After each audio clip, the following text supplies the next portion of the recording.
Hi, my name is Jesse Lamphere, and I'm going to walk you through the operation of the Service Precision Grinding Model 09P point splitter.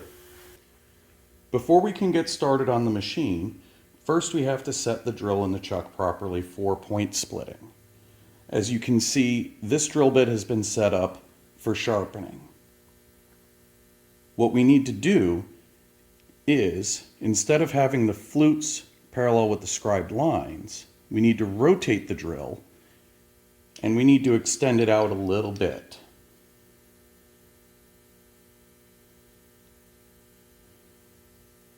We rotate the drill so that the web, the line across the web, is parallel with the body of the chuck.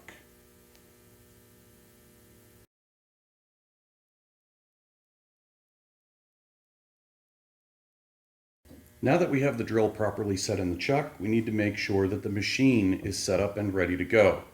There's 3 adjustments on this machine. Number 1 is the infeed on the motor. And just like with a regular sharpener, it just moves the motor closer or farther away from the chuck. Adjustments 2 and 3 are also just like on the drill sharpeners. You have a single set screw here, and that will allow you to rotate the control block, and it will also let you turn the elevating screw. With the point splitter, however, most of the time we do not need to change these settings. This is mostly a set it and forget it kind of operation. Once you find a setting that works best for you, you can just leave it. Because of the way that the chuck is set and the way the drill is set in the chuck, regardless of drill diameter, the center line of the drill is always going to be at the same height relative to the wheel. Therefore, the only things that you really need to worry about are getting the wheel close enough to grind the drill, but not grind the chuck. We have a stop here, as with all the other machines, to prevent that. We extend the drill out a bit because we need to have enough clearance between the grinding wheel and the chuck so that we don't collide between the two.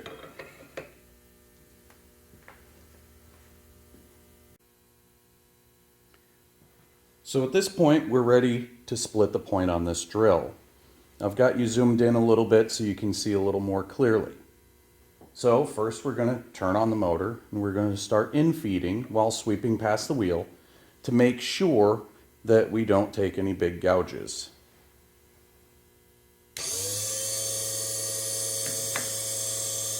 Slide the chuck up against the back of the fence and then slide it forward until it contacts the stop pin. Make sure that it doesn't move away from this position. Also watch out that you don't go in front of the stop pin. Ask me how I know.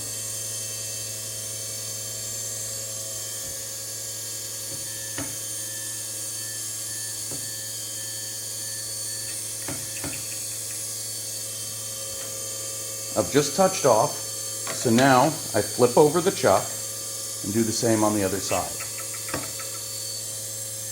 Infeed a bit and repeat. Always do both sides when you infeed.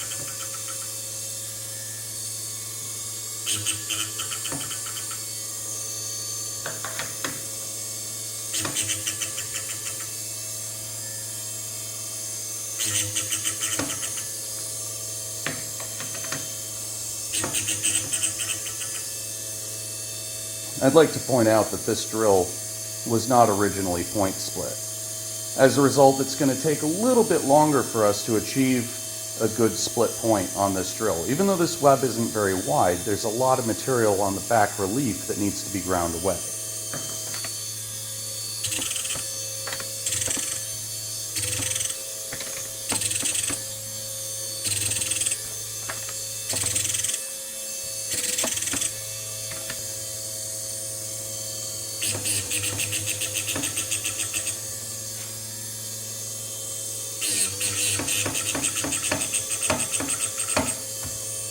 As you can hear, I'm contacting the stop quite a bit I have the stop set so that I don't hit the chuck, but for this particular drill in this configuration, you can see there's plenty of clearance. I'm going to give myself a little more room.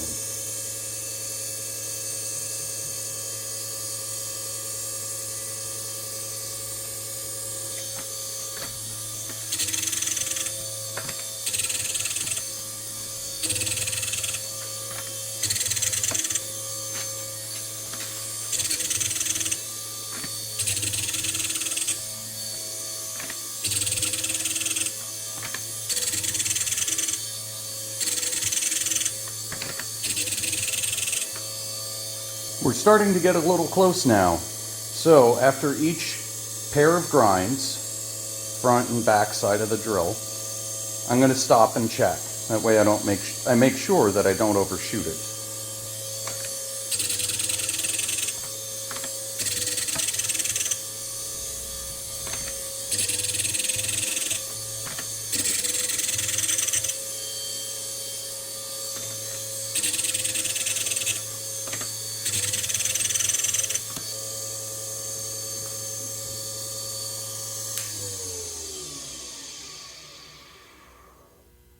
At this point, this drill is almost perfectly split. I don't ever go all the way to the center personally because I think that weakens the center of the drill unnecessarily.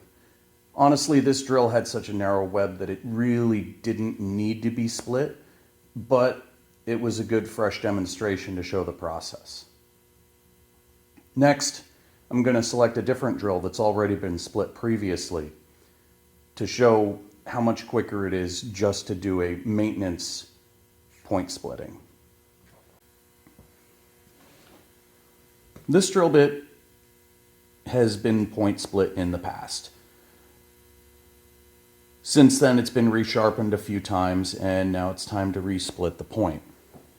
This will take a lot less time than point splitting a drill that's never been split before.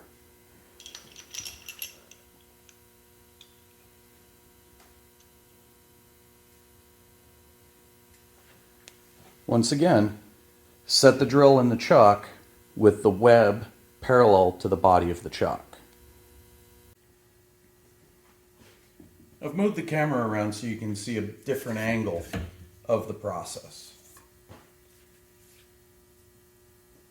As I mentioned earlier, the drill bit's already set in the chuck. Now all we have to do is get the wheel moved to the correct position and get grinding.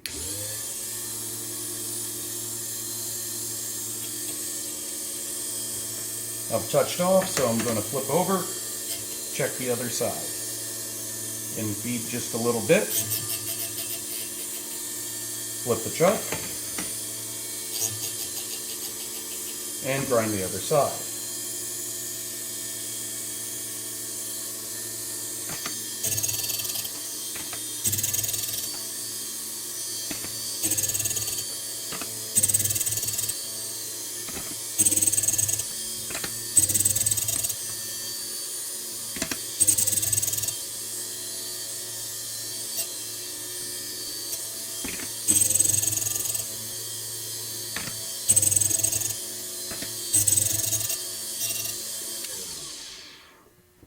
As you can see, we're finished.